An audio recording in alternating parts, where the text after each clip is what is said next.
Subtraction is the process of taking away one number from another number. So if we look here, we have 456 and we have 234. So we're going to take away 234 from 456. So another way of saying this, we want to find the difference between the numbers. So finding the difference between two numbers means subtracting one number from the other and seeing what's left. So what remains is the difference. So you want to know the difference, okay? So you do that in each column. So for each place value, you look at the difference in each place value. So if we start off with the ones, what's the difference between the ones? So we have 4 ones here and we have 6 ones there. So if we do 6 take away 4, we're left with 2. So the difference is 2 between 6 and 4. So that's the difference. So if we take away 4 from 6, we're left with 2, and then we take these ones away. Okay, so that was the difference between the ones. Okay, so that is 2.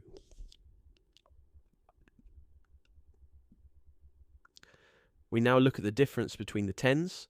So we can see we have 3 tens here, 5 tens there. So the difference between them is 2 tens. So if we take away these tens, this is what remains. So 2 tens.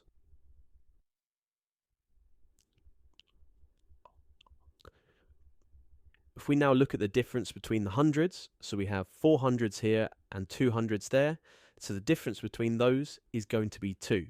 Okay, so 4 take away 2 is 2. So that's going to be 2.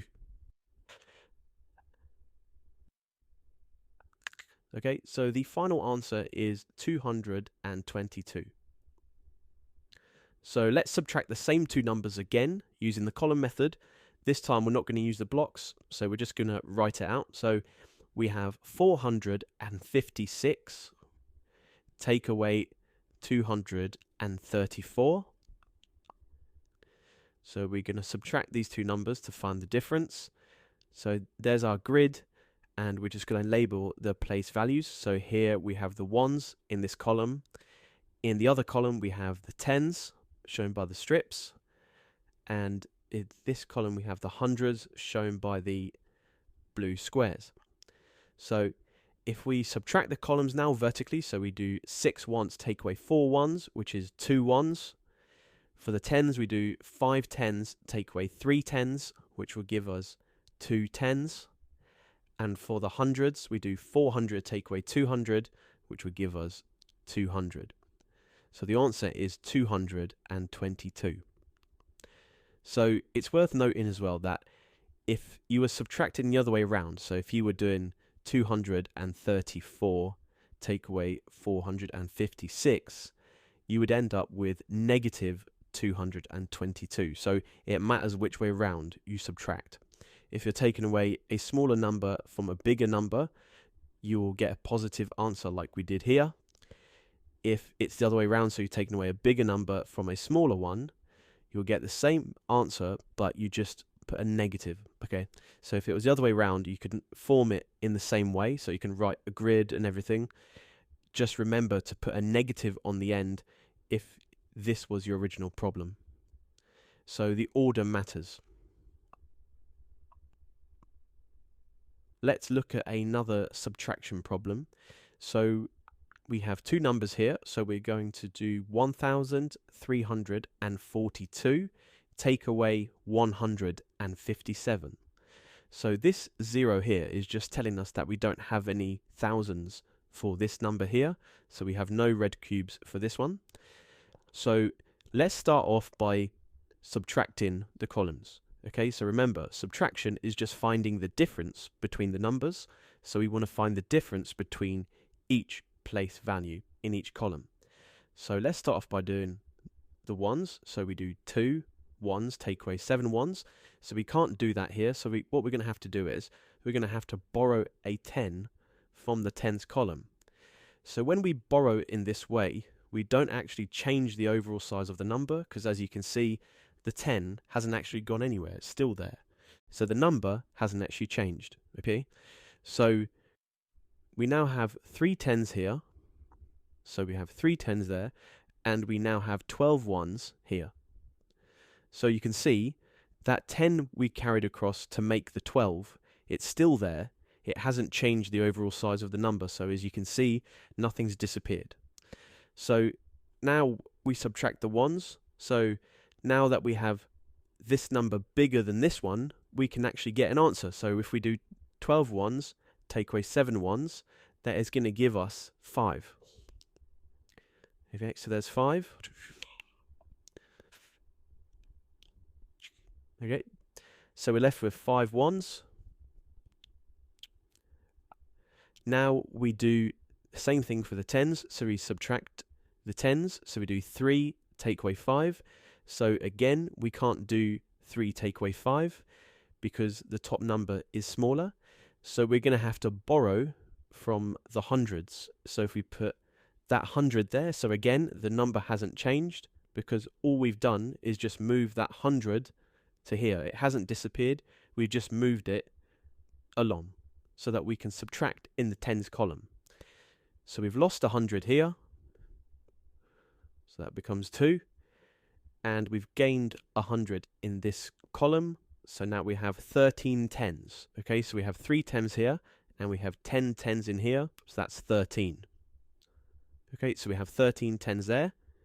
Now we do 13, take away 5.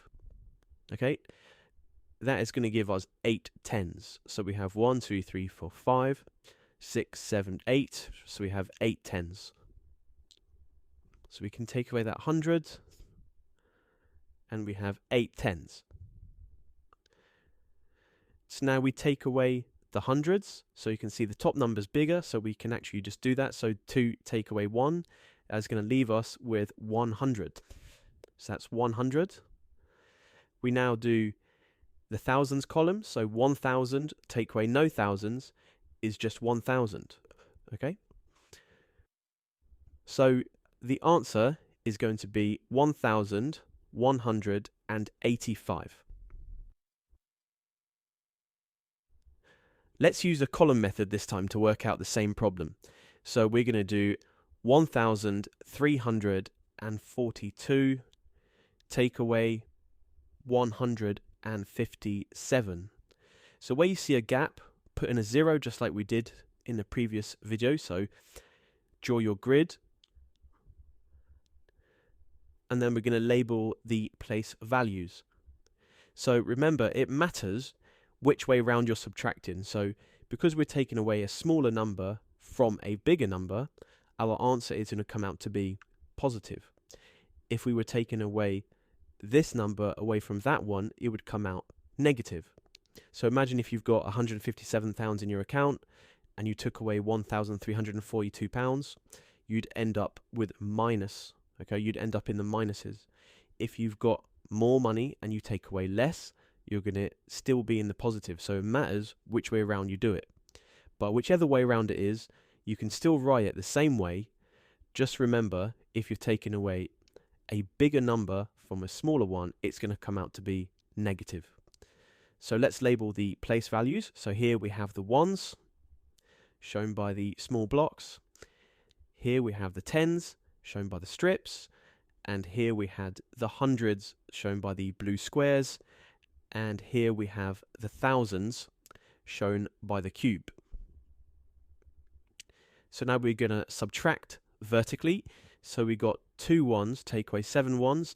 So we can't do that. So remember, we had to borrow a 10 from this column. So we have to borrow a 10. That turns that into a 3. And we take that 10 and we put it on top of those 2 ones. So the number hasn't changed. All we did was just take that 10 and put it on top of those 2 ones. Now we have 12. So now we do 12, take away 7. That is going to give us 5 ones. So now we go into the other column, so for the tens. So now we do 3, take away 5. We can't do that, so we have to borrow 100 and put it on top of those 3 tens. So if we borrow 100, we turn that into a 2. So now we have 200 in this column, and that 100, we're now going to put it on top of those 3 tens. So that's going to give us 130. So now we do 130, take away 50, because this 5 is 5/10, that's 50. So that is going to give us 80. So we have 8 there, so 13 take away 5 is going to give us 8. So we have 80 here.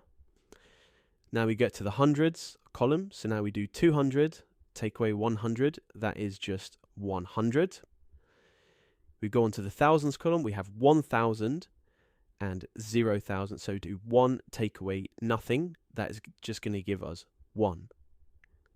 So that is the answer, so 1,185. If this was the other way around, if we did 157 take away 1,342, if it was the other way around, we'd end up with negative 1,185. So remember, it matters which way round you subtract.